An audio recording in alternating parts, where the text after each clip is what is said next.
Hey everybody, welcome to the Gootz cast with Andrew Lee and Ray Gootz. We're here to talk all about wrestling and people who are disgraces. I've had a wild day on wrestling Twitter Tell dealing us with, about it. well, so let me pull up.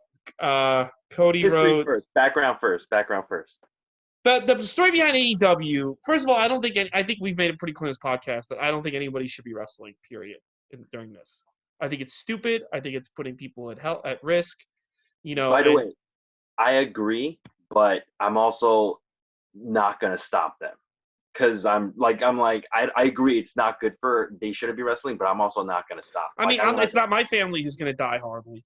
So what do I give a shit? But my point is that they should give a shit. And the whole thing narrative that people go on, and I'm starting to, was that Vince is just a heartless piece of shit, and WWE doesn't care about anyone, but AEW, they care about everybody. They're so cool, and this is for the wrestlers, this company, and this is where you can really be yourself, and all this other bullshit, right? So they had taped a bunch of episodes in a row, and they made it sound like AEW had footage for months, and they didn't need to shoot again until maybe until after the pandemic was over, what have you, whatever, maybe until after Double or Nothing. But May, yeah, mid-May or something like mid that. May. And this is my thing. Vince doesn't go on Twitter and try to play buddy with everybody. He's not like, hey everybody, it's Taco Tuesday. I don't know. Yeah. He's a dick, but he's not trying to be like, hey, who wants to go get cookies? I hate people who are just dicks. Hold on. Okay. I hate people who are dicks, but they do that goody two-shoe bullshit. You get my point? They try to be your buddy. Would you say? Do you think? On the flip side, do you think Triple H or Stephanie McMahon they do that? No. Are you sure? Are you sure? Because Cody tweets about video games and Star Wars and stuff. He interacts with fans. Triple H isn't going to go back and forth with a fan on Twitter. He's not. You could the fan could literally say to Triple H, "I raped China's corpse last night." He's not going to respond to you. I get what you're saying because Cody's he tries trying to be I'm one of the, he put out his phone to hey, text me, I'll text you back. I'm one of the guys, but you're not making one of the guys' decisions. So Cody tries to make it sound like he's down to earth. Yeah. So this is what Cody tweets today. Georgia opening back up today, and folks going back to work. Wear your masks when you can. Look for the 6 feet social distancing floor markers. Wash your hands. Common sense above all. That's what he writes. Hey, let's get back to work. Meanwhile, Georgia getting back to work is probably gonna fucking doom that state for decades. But he's trying to make it a positive thing, right? Yeah. So then I write, how about some common sense and not going live every week during a pandemic? Because they had originally announced, Sean Sapp had announced on Twitter, they're going to have live shows every week, much like WWE was going to do. So I write, how about some common sense not going live every week during a pandemic? You guys are supposed to be an alternative to WWE and lead by example, not just piggyback off their mistakes. To my credit, I got 84 likes, which is really cool. It's the most likes I've gotten in by now? 10 by years. now, it's 85 likes? 84 likes, yeah. 84 likes by now? Okay. Yeah. But a lot of people gave me shit. I went on Twitter. I didn't like it. So I know. Okay. It's not 84 bullshit likes. If I liked it, one of the bullshit's likes. And now they're gonna stagger. Apparently now they're doing the WWE tape where they go live one day, the next day they tape, live one day, the next day they tape. Okay. Yeah. Here's my whole point. Yeah. Wait. You say give us your okay. Point. So for that, one thing I do like about that is they're basically when you do that, you're recording and then you are taking a 14-day break, right? Yes, and that's what the WWE is doing right now. Yes, so technically, even though you're doing something that's probably really harmful, you're also taking the time to quarantine yourself for that 2 weeks. During that 2 weeks, you can find out if somebody was sick. But at the same time, if we're not doing stand-up, if people aren't sitting next to each other in restaurants, restaurants are going out of business. Comedy clubs are going to go out of business. UCB just went out of business. Theaters are going to go out of business. UCB, yeah. It went under on Tuesday, I believe. What the fuck? Fuck them. They didn't do shit for anyone. Oh, yeah, I know, but I didn't know that. They didn't care about people like us. So anyway, Asians. Tough being Asian. It is tough being Asian, I'll tell you. So, you know, they what the fuck? Everything's going out of business. People aren't able to live their lives because if we did live our life, everybody would get sick and drop dead. Okay? So, why is it that I can't sit in a restaurant? Why is it that we can't do stand up tonight, but, fucking Cody Rhodes and Lance Archer are going to roll around the ground with each other? Like, it just makes no sense. Like, that's not important. Like, I had more fun. Spoiler alert, I thought 205 Live was much better than SmackDown. That's actually my favorite show of all week. Like, I like watching the old matches. So we don't need these new matches. And also, the ratings are going down every week. Less and less people are tuning in. Nobody likes this, except this for week it was lunatics. up. This What? week it was up. For AEW. For Raw, it was down. Up. What? Raw was down. Yeah, but I thought we were talking about yeah. I'm talking about everything in general. Okay, yeah. In general, all the ratings are down. Yeah. In the general, yeah, nobody's actually. Also, AEW, I hate to break it to you, this AEW NXT war, it's not a war. There's more of a war between Team Nick at 4 o'clock and fucking Boomerang. Okay, there's more of a war between the iCarly rerun and the Tom and Jerry rerun. More people are watching that shit than NXT and AEW. There's no war because barely anyone's watching either show. Okay, I hate to break it. It's a battle. It's not even a battle. It's like two midgets smacking each other in a parking lot. If you may say. It's a roast battle. We'll talk about that when we get off the air. So nobody's really watching this shit. And look, I'm going to watch it. We're doing a podcast about this because there's nothing for us to do. Normally, we'd be out doing stand-up and being told that we're great. Instead, we're sitting on Twitter being told we're fucking idiots because we don't want people infected. And by the way, some guy said to me, the virus has killed no one. And I was like, oh, my friend lost his uncle. I've had 40 people lose. That's bullshit. What do you do? And I was like, dude, literally, like, he kept posting links to articles. And I'm like, this is like me telling you that my walls are blue in my bedroom. You keep posting articles that my walls are red. Like, it doesn't change what my life is. You know what I mean? Yeah. You get my point? Like you're not changing. Ryan's uncle died. Yumi's grandfather died. My friend's father died. Howie Dewey's brother and his girlfriend's brother and mother died. Like, these people have fucking died. Jeffrey Gurian had it, didn't die, but that's a whole other story. These people had it, and they're dead. And it's like, these are people that are in my life, and they've had loss. You can't tell me that doesn't. That was the argument. And then it just occurred to me, I think most fans don't give a shit about wrestlers' health. I really think that. I think we're anomalies. I don't think they should be. Me personally, I'm like, I don't think they should be wrestling, but I also don't think people should be going out. But there's people who are doing it. I know, but that's going to cause us our long-term goals. My long-term goal, your long-term goal is become a full-time comedian. That is going to be very successful at it. We are full-time comedians, but my point is, like, be very successful. That's not going to happen. It's not going to happen until we're in our fucking 50s or 60s if people keep doing whatever the fuck they're doing. But that's the same thing. People are not going to have restaurants. The economy is going to go further down the hole the more people, the wrestling industry, the comedy industry, everything's going to be better if we wait till this is behind us and then go full blast. You know what I'm saying? I do, but I also like the appeal of them being less idiots in this world. Me too. Look, I'll be honest. Vince McMahon looks like he has fucking corona tonight. He looked bad. We should get into this, by the way. We will. I just want to finish my point about Cody Rhodes. Okay, I just want to finish my point about this guy. And I like him. I met him. He's very nice. Him and Dustin were very, very nice. But Dustin's also tweeting, we need to get back to work. And these people basically have Vince's mindset.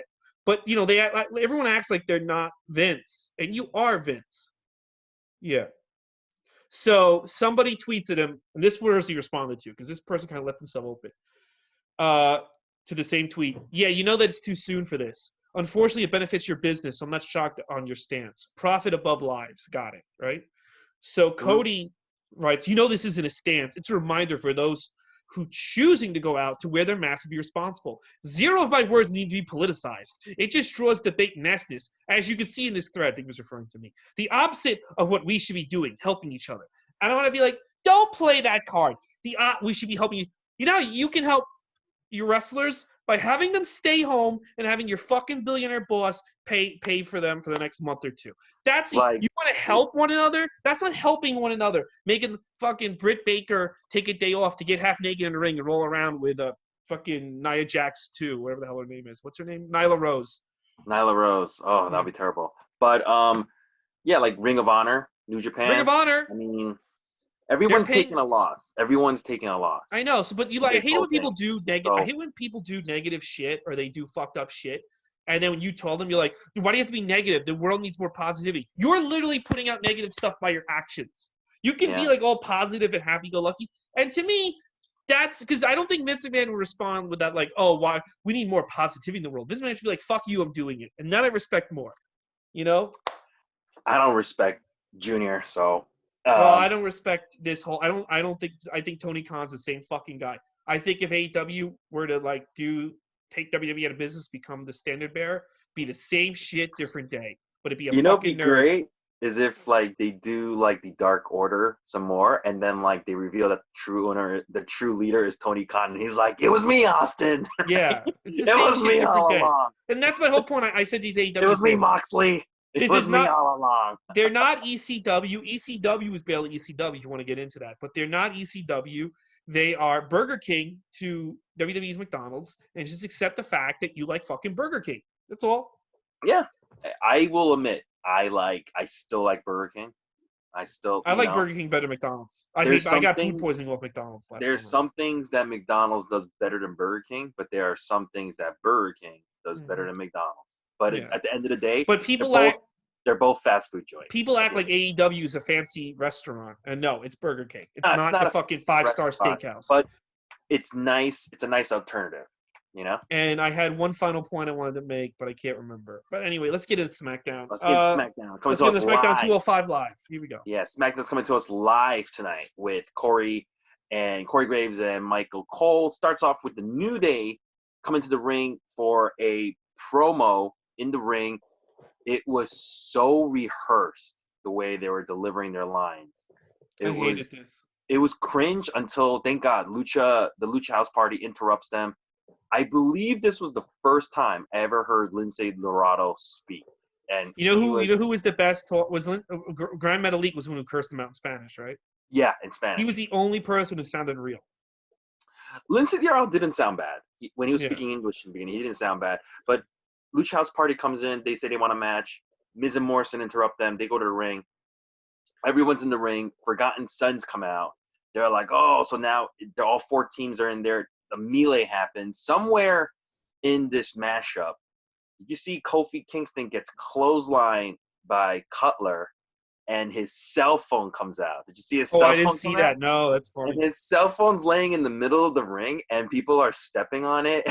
Like, they drop big. Why would you take your cell phone out to this when you know you're gonna get physical? I know exactly. It was in his pocket, so when he got hit clothesline, it just fucking flew out of his pocket. I was like, why would you bring your? I was like, I mean, if it gets smashed, it's your fault. It's your fault. This is why he lost. This is why he lost the title. The best part was seeing that cell phone get kicked around and sat on. Right after that, they had the first Triple H little flashback video from 1995.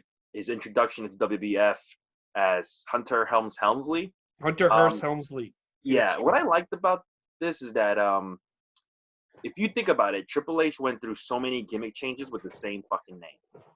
You know? Yeah. Well, I remember like when he showed up, I thought like this guy's gonna win. I gotta admit, if you told me he was gonna, there's no way I believe he'd still be around. I literally thought he was gonna last 2 years and then probably like go to like WCW as a jobber.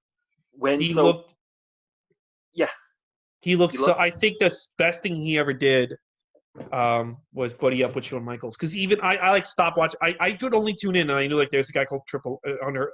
I stopped watching wrestling in '93, and I knew there was a guy named Hunter Hearst Helmsley. And I'm like, oh, God, this fucking gimmick's terrible. And then when I started watching, it's like, why is the Blue Blood Shawn Michaels' best friend, and why they act like the NWO? You know? Yeah, there was a time period where. Like, I don't know how he became Shawn Michaels' best friend on TV, but I do remember I did like this character when I saw it because, I don't know, I just liked it. He had the fucking horse whip and shit. I liked it personally. But like that, I kind of thought, they did. Vince Russo was you can say a lot about Vince Russo, but he was good at the magazines. There was an interview with him in 1998, and they had their magazine writer ask Triple H, you were a blue blood and now you're with DX. What happened? The Triple H character said, I'm still a blue blood. My money is supporting Shawn Michaels. But just because I'm rich and famous, just because I'm rich and my parents are well-to-do, doesn't mean I'm not going to take the bullshit in this company lying down. And I'm like, wow, that's cool that they kept that in. I wish they had done that on TV. That He is goes, no, I'm actually still pretty cool. rich. What? That is pretty cool that they did. Yeah, that. they added that. They added that little touch in the magazine. Like they're like, you were like this snobby guy. What happened? Oh no, I'm still that. Don't get it. Don't. He didn't say don't get it twisted. He's like, don't get it. Be mistaken. My family has money. I go on all these fake. That's still me. He should have said, don't get it twisted. Don't get it twisted, Cole.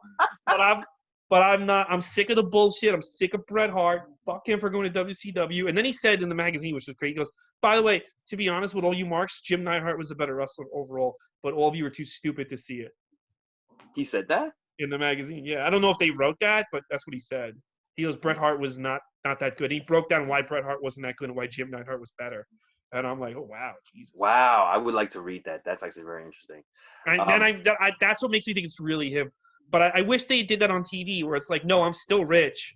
And I wish they would bring it up. No, I'm still a rich blue blood. But because that would make also more sense of why, Vince McMahon. If you brought that aspect into the character, it would be like, oh, that's why Vince McMahon loves this guy that he's with his daughter because he's a Connecticut blue blood. So yeah, he's also a complete dick. So that would be the first of 3 that they're going to show. Then that moves right into a backstage interview with Miz and Morrison by Renee Young. And basically, Miz and Morrison challenges Lucha House Party to a match.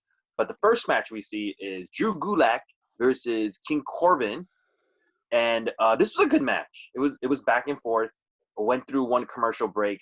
My favorite part in this match was near the very beginning where Drew Gulak had Corbin in a headlock.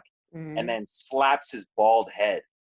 And then Corbin just throws him off, and he was like, did you lose your mind? Did you lose your mind? Like, yeah, Corbin's trash talk was good in this. He got I think he got legit mad, and he got slapped in he got slapped in the head. And then he starts going like, you want to take a cheap shot at me? And it was a good match, but it ends with bullshit. Cesaro and Cesaro and Shinsuke. Do you think Sami Zayn is one of those guys who's like, I'm not wrestling until this is better? So he has been on the show. Yes, I actually absolutely think that. What do you think?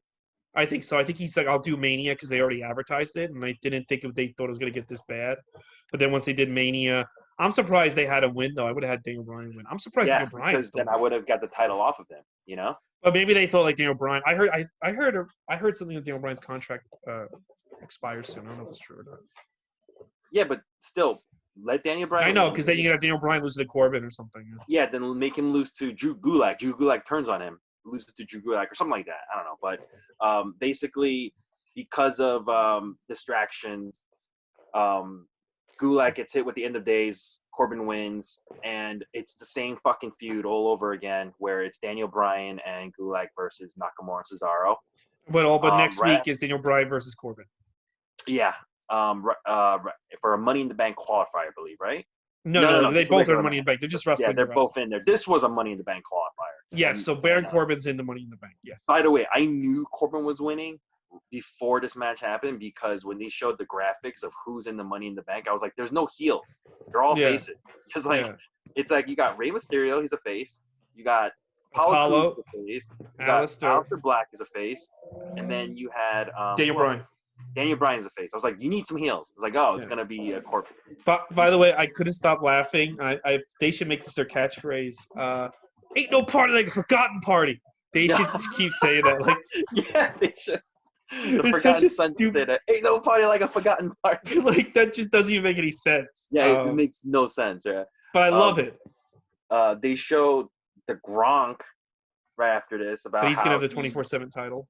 Yeah. So he is now a Buccaneer, but he's still got a 24/7 title, and it's all over the news. Nobody cares. Second match is a squash match. We got Sheamus versus Daniel Vado, who is another Australian wrestler, man. This is a lot of Australian wrestlers in WWE right now. And this guy is a former professional rugby player. He looked like a poor man's Roman Reigns. He's a Samoan guy with a fucking tattoo, with the long hair, with the fucking. He gets squashed. Sheamus wins with a bro kick. What'd you think? I hate this version of Sheamus. I was so much happy with Sheamus when he was in the bar. I hate this version of him. It sucks. At least it was fast. Yeah, it was fast. And then right after this, they showed a Matt Hardy. No, Jeff Hardy. Jeff Hardy, Chapter 3, The Redemption, which was really stupid because it's about his recovery. But this is from the 24 special documentary, but he relapsed again after this. So it kind of. Well, I think they're going to mention that in part 4 next week. Yeah, part 4 is the recovery or some shit like that. They're building towards Sheamus and Jeff Hardy, which is cool. But they have Sheamus bullying Michael Cole. I don't know. Yeah, because when they came back from the commercial break, they showed Michael Cole was talking shit about Sheamus, and Sheamus was standing right there like Dexter Lumis, like just standing there. Did you ever see Dexter Lumis from NXT? No, I have to watch more NXT. Oh, okay. He just stands there, and like he's like, you're just talking, and you go, oh shit, he's like right there. Oh, by the way, just really quick, I'm sorry, I don't mean to interrupt. No, go ahead. These in the chat room, these guys were like, NWA still taping, why don't you give them shit? And I'm like, do you not see the fans? Those are that's old stuff that's already been taped, you fucking dummies. No, and NWA is stuff in the can. That's not recorded live. Yeah, it's like I can't. You know what it is with arguing with some fans? This is why or arguing with some people. It's like they're yelling at you 2 times 2 equals 27. And you're like, no, it equals 4. They're just screaming 27 at you. And it's like this. I can't argue with this. This doesn't make any sense. You get my point? It makes no sense. It's like I don't know how you do it. I started today because I got to interact more on Twitter. But it's like, why am I doing? Like, hey, nobody's died from this. I have friends and family. I have friends who have family members died. You liar! Nobody's died. Okay. Ryan made up his. Okay. Yeah. You know what else is a lie? This the next Triple H flashback video they show with a DX tank, 1998. Oh, they pushed that tank. Nitro. Nobody gave a shit about that tank. The reason why I call it a lie is because WWE always builds it up like it was a pivotal moment. Nobody gave a fuck. I don't remember anyone ever talking about this. Nobody ever talks about this. We thought it was. I watched it live. And me and my friends thought it was cool, and then we forgot about it because there was like 9 other things way cooler than that. Yeah, nobody fucking. You know what was a bigger moment that nobody fucking talks about back in that era was Raven versus Goldberg.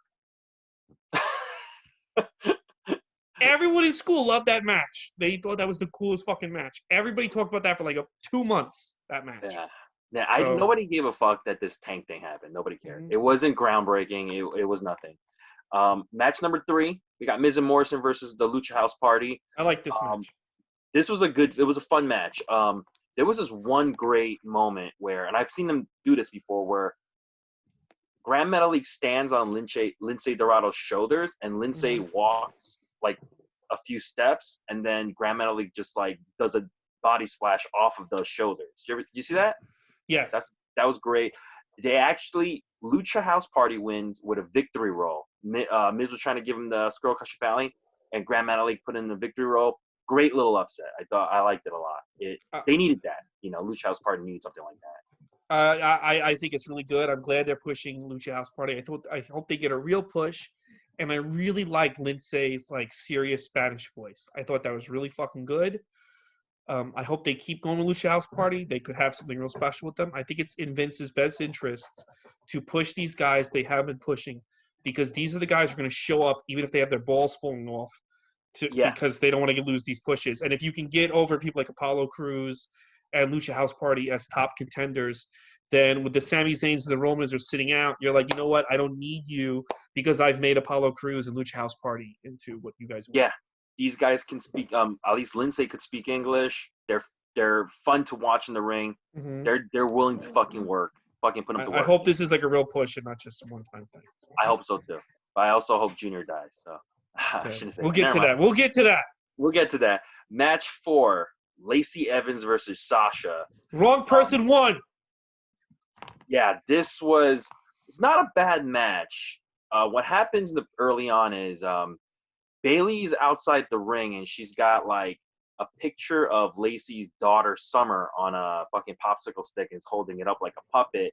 Pisses off Lacey, and Lacey punches the ring post and he injures her hand. And the whole story of this match is Sasha's like constantly being the heel by stomping on her fucking hand, injuring her hand, and some shenanigans happens, and the ref is distracted, but Lacey gets that stick in her hand, from the popsicle stick in her hand, and she uses it and she punches Sasha in the face with the women's right in front of the ref. Ref sees all this with her the fucking foreign object in her hand, doesn't call a DQ, covers her. Lacey wins and advances to the Money in the Bank match. Somebody does not like Sasha. I don't understand why Sasha didn't win this after everything that's been going down. I think Sasha should have won it. I think she should be Money in the Bank. I think she should win Money in the Bank, and she should turn on Bayley. It is what it is, though. Maybe something's going to happen in that Tamina match with Sasha and Bayley. But, yeah, Lacey Evans, I don't see what it is about her that people like. By the way, before this match started, I knew Lacey was going to win. Do you know why? Sasha looked like... No, they showed the graphics of who's already in the fucking match, and it's like they're all heels. Oh, You've got Nia Jax, you got Shayna Baszler, you got Asuka, and the only other person, Dana Brooke, who she's not really a face, she's not really a heel, she's like nothing, right? She's a face. I'd cheer for her. I guess you're right, yeah. But I was like, dude, they need an actual like somebody to root for in this match. I was like, all right, so that's gonna be Lacey. Afterwards, Tamina attacks Bayley because they have a match, right? Money in the Bank? 85 likes. Yes, they do. Tamina attacked Bayley. Tamina versus Bayley, yeah. Then they show a video package of the history between Braun and Bray. I didn't care. I just kind of zoned out watching this. It was fine. Yeah. They should have just called it Big Beard versus Little Beard because that's what it looks like. And then they showed a video package of the whole thing with Otis and Mandy. And I'm surprised they didn't do more follow-up this week on that because that was a really hot story week to week. Maybe. And then they weren't even on the show. But next week they are. Mandy's going to fight. Who's Mandy fighting? Carmella. And Otis and Dolph are fighting. Yeah, but this was like, to me, this is the hottest thing going on SmackDown. And yeah, they didn't. But I like that. They make you want it now, you know? Okay. And then we had Carmella and Dana backstage talking about like, hey, how come you have a qualifying match? We have next week. We have a tag team match. Basically, not that. Blah blah blah. Then they show Triple H flashback number 3 is 2001 when he tore his quad. And while I was watching this, I was like, wow, 25 years, and Triple H really doesn't have that many memorable moments. He doesn't. He doesn't. Like Triple H was. I always saw Triple H as the henchman, not the hero or the supervillain. Yes, he's the henchman, and somehow he's the henchman who, he's like the henchman who like killed the evil leader and is now like in charge. You know what I mean? Like he got underhanded and took. The only reason he is where he is because Austin had to retire in 2003. And The Rock got Hollywood. Yep. That was the only reason. And Foley was done. Yeah. Undertaker was on SmackDown. Big Show was not really going anywhere, you know? Mm-hmm. And it was all of these moments that they're showing, they're not like big moments. Like, like he tore his quad? Really? He tore his quad? He was in DX, which was Shawn Michaels' thing. Yeah. He was every single time he was over, he had someone else prop him up, whether it was Chyna or X-Pac or Ric Flair or Orton and Batista or Shawn Michaels again or Seth Rollins. Always had somebody, or Stephanie. You know what they should have shown was when he came back from his quad injury. Yeah, in Madison Square Garden. I would say that was a big moment. I'm surprised they didn't show that. They just showed him break. So he broke his quad, and then what? Yeah, I think I know why they didn't show it though now. Because at the end of 205 is when I realized why they. Oh yeah, there's a second night. Yes. Yeah, there's a second. That's why they stopped with 2001. Exactly, because you got like a whole bunch more. All right, so then they showed you go to match number 5, fifth and last match. Bliss and Cross versus Carmella and Dana Brooke for the women's tag team titles. Bliss and Cross wins with the assisted DDT, kind of like the way Mercury and Nitro used to do it. Eminem finisher, Yes. a snapshot. The great. It was cool, quick match. Nothing to really write home about. It was all right. It wasn't the worst. It was fast. This is when I was really starting to argue with that chat room. I'm like, what am I doing? Yeah. It was so fine. The Triple H celebration, the 25-year celebration, starts at 9:37 p.m. Yeah, I was shocked. I thought they were gonna have like a big angle or something. Like, Yeah. why is it starting so early? It's like every time they're like, he is the king of kings. I'm like, every time I hear that, I'm like, Jesus Christ, that's his title. I feel like they're gonna reintroduce him. But he starts at 9:37, and it's basically a joke. The whole thing's a joke. Triple H comes out with a water bottle. He's gonna do his at first I thought like some stagehand made a mistake. I think that was on purpose. I think the whole thing was a rib on him. I watched it again. It was on purpose. He didn't know that though. Yeah, I have no idea. I don't think he knew it. I don't think he knew how many jokes they were gonna play on him. Yeah, he comes with a bottle of open bottle of water. A stagehand snatches it from his hand before he could do his water bottle trick. Yeah. Gets in the ring and there's no microphone for him, so he has to like. Yeah, he looked a little annoyed. Yeah, he had to like get the microphone. He looked annoyed, and then before he gets a full sentence out, he gets interrupted by HBK, Mr. Lazy Eye himself, and they just show a crappy DX video package. I did like the video package of all his WrestleMania losses. I thought that was fun. Yeah, HBK just drones on and on. God, he literally made me take a bathroom break. I took a bathroom break during this. He kept going. You know what this felt like? They used to have Caroline's used to have like office parties, and they would do like we're gonna like just make fun of the boss a little bit. Ha ha ha. This felt like an office party where they're just making fun of their boss for being there for so long. He makes fun of Stephanie. Stephanie calls on Triple H's cell phone. FaceTime. He mentions his Shawn Michaels lazy eye, and then that was funny. This part I didn't like. HBK goes, "You got some wacky people in your life." Speaking of wacky people, Ric Flair. And I'm like, really, man? You're gonna just like, who are you, man, to shit on somebody like that? Oh, I think they meant it in jest. I think wacky people, and then they showed like someone they're not friends with. That would have been. I think they just they hang out with these are people that all hang out together, so they're just like goofing on each other. I don't think Shawn Michaels and Ric Flair hang out. Oh yeah, they do. I don't think they do. Yes, they do. Yeah. Are you one of those people that's gonna be like 2 times 2 equals 27? No, I said I don't think they work out. I don't think they hang out. They do. They bought each other watches for their match. They spend. That doesn't mean that they're hanging out. They do hang out. I mean, they don't hang out. I mean, they're not probably gonna hang out in the next couple of weeks. But like when they're on an event together, they're close. I don't buy how close they are. I really don't. I buy it. I mean, there was that whole thing where Shawn Michaels just shits on Flair during his 30 for 30 documentary, and Flair took. If they were so close, he got really fucking offended by that. And Flair put out a video. That's probably why probably why they're not that close anymore. But they were close. Yeah, I think they made up. Listen, these are all hunters. They make up, but these are all hunters' friends. Nobody that should like Bret. They didn't have fucking Bret Hart FaceTiming. Okay, these are all people that are Triple H and Shawn Michaels' friends. Road Dogg, Stephanie, and Ric Flair. Yeah, but just because they're Triple H's friends doesn't mean they're friends. Like Kevin Nash is Triple H's friend. Kevin Nash and but Kevin Nash is not a part of the company like Road Dogg and Ric Flair are. Yeah, I guess you could say that. I mean, I'm just saying I don't think they're close. I think they're close. Yeah. We should take another poll. See, do you guys think those two are close? Flair and get all the AEW fans yelling at me. What do you guys care? You guys care about that? Somebody send an old. If people that died, why you joke about Corona? I'm like, because I'm a comedian. I joke about my mom's death. I love how people try to.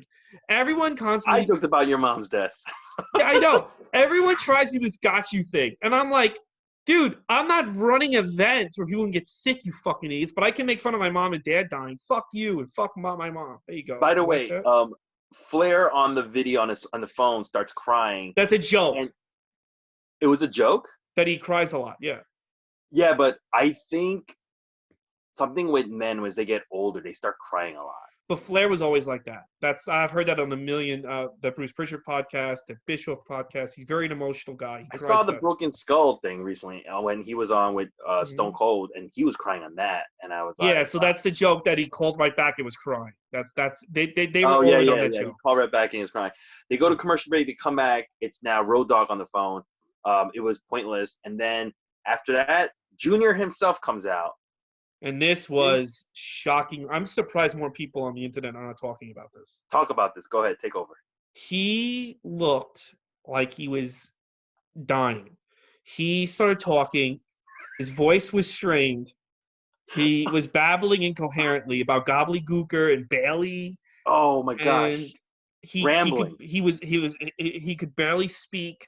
It was like, this is what I think happens with people who are like look young, because he had a very good 50s and 60s. You know what I'm saying? Yes, I'll give him that. And I think what happens is when you are that well-to-do, like good-looking, in shape, when you get old in a day. And you go from ha ha ha to Aging like an Asian person, basically. Yeah, you just hit it. Yeah. All of a sudden, you look like the ancient one. Yeah. He looked so bad, and I would not be surprised if he had corona. He sounded like someone who had trouble breathing. The thing that bothered me the most was that he was just like rambling. He was like rambling, calling him boring. And it was like, I've never seen him like that before. And yeah, he would never allow himself to be seen like that ever. Like, if he was in bad shape, he just wouldn't be on TV. And the fact that he went out there and he was rambling and he was incoherent, and he could barely speak, and he just looked so old and frail. And it was but sad. It explains a lot. It explains a lot. It explains a lot what's going on. Yes, it explains a lot. But it was, and I said it to a couple of people, and they just, yeah. And I'm like, how is this not more of like major news? I think this guy might be ready to fucking die. When I saw him and heard him, and he rambled, by the way, he talked about how first he called him, I know he gets a joke, but he called him boring. But then as he was calling them boring, he goes, oh, it's not as boring as some of the stuff we've done, like Gobbledygooker and Bailey. By the way, that wasn't her fault. Like, it was just like, he wasn't making any sense. I'm surprised you remember that Bailey segment, because usually, like, he that just was one of the worst segments ever, though. He usually forgets stuff that happens. That was thing that killed Bailey. He mentioned Katie Vick. And did Vince mention it? Yeah, Vince. They mentioned it twice. And basically, he goes. I can see him remembering Katie Vick, because everybody remembers that. Basically, it ends with him going, "Okay, bye," and then he goes, and the lights turn off. They just show up the lights on Triple H, but I thought it was kind of funny. But when Shawn Michaels had one line: "We got all your fans and best." I invited all your fans and all your close friends, and you can see they all showed up, and they cut to a wide shot of an empty arena. Yeah. And then at the end, they started playing a cricket sound, and then and then I think somebody said something like, "You still got him. At least you still a draw." Yeah, you still got him, or something like that. Yeah. I mean, when I saw Vince McMahon and I heard Vince McMahon, the first thing I thought was, someone like this should not be in charge of anything. I agree. It's just like, you can barely, he has that old man ramble where he just starts speaking. You don't like, where is this story going? You know? Yeah. He needs to let go. I'm not saying he can't work anymore, but he cannot be. Yeah, none of the Brian Alvarez or Dave Meltzer are not tweeting about this, and I'm like, you really think this guy looks normal? Like, he needs to be in maybe an advisory role. He cannot be in charge anymore. It will be bad. But anyway, next week. No, we're not done yet. Oh wait. Oh, next week they have 3 matches already announced. Otis versus Dolph Ziggler for Money in the Bank qualifier. Who do you think is going to win that? Dolph. They need an extra heel in that. Yeah. And also Otis can't do cool stuff on a ladder. So. Yeah. Yeah. Eating a ladder does not count. Mm-hmm.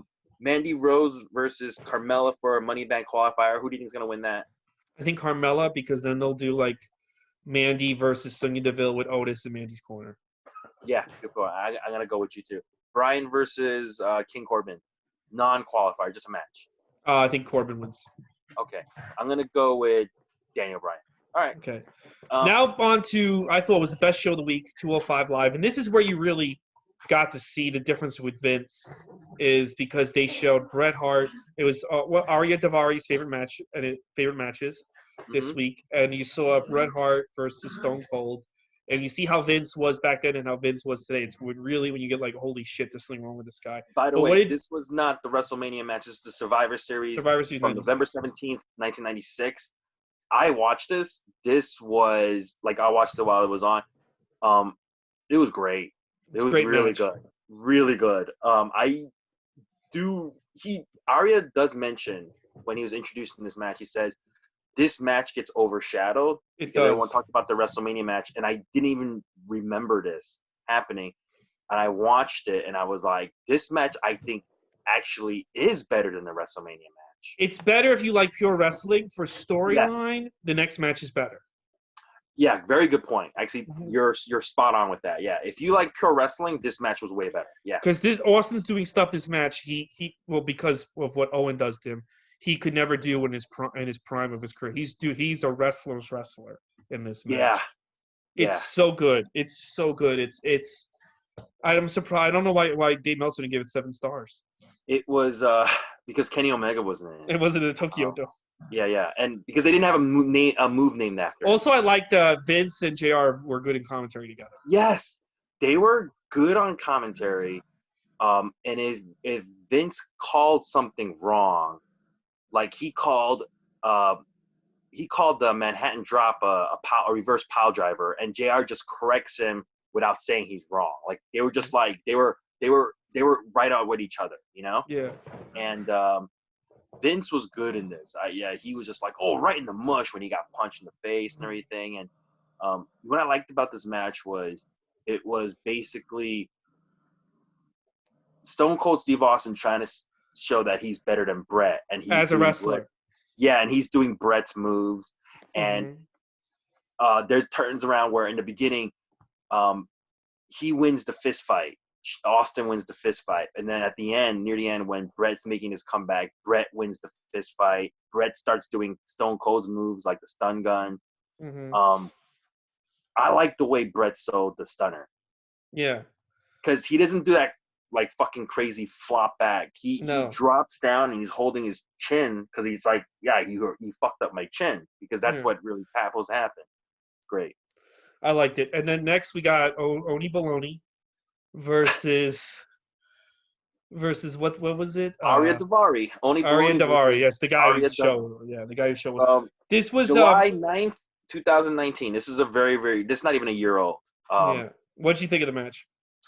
I didn't watch it live tonight because I've seen this match. I've watched this match when it was on, and I just kind of fast forward through it. I remember this being a really good match. It was a garbage match, meaning it's a hardcore match, a lot of garbage and stuff, but it was still done very well. I remember this is one of those matches where they did this after SmackDown and it got the crowd in.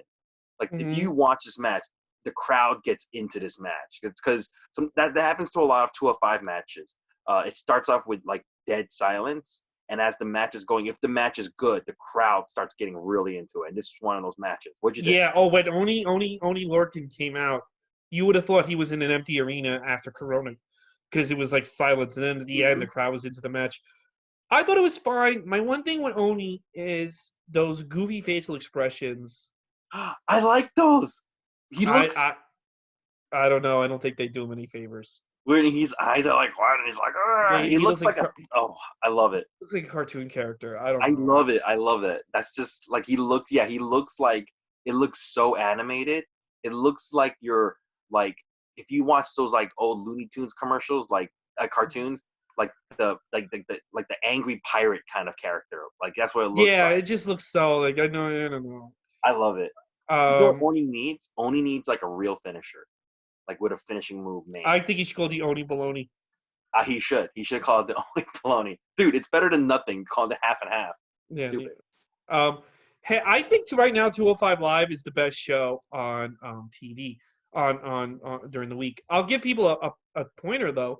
If you want to see the best match of last year, you should watch NXT UK this week because they have Walter and Tyler Bate on, which I think is my favorite match of 2019. NXT UK had only one match this week. It was Tyler Bate versus Walter for a UK title from a takeover. That whole takeover is good, by the way. I would recommend the whole takeover.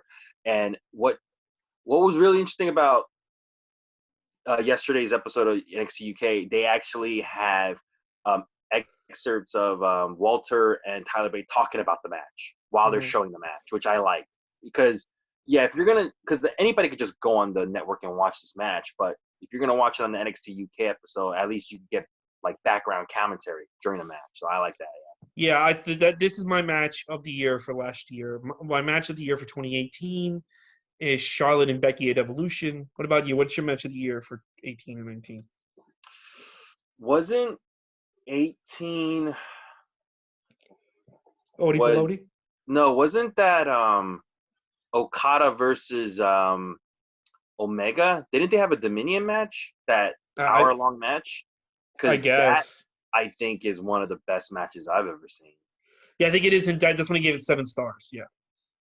Yeah, I think that one got 7 stars. I don't know about giving something 7 stars because I don't believe in the star rating system. This is why I don't like the star rating system. Okay. I don't like some matches are not designed to go 30 minutes. Some matches have to be a 5-minute match where you're supposed to get one guy over.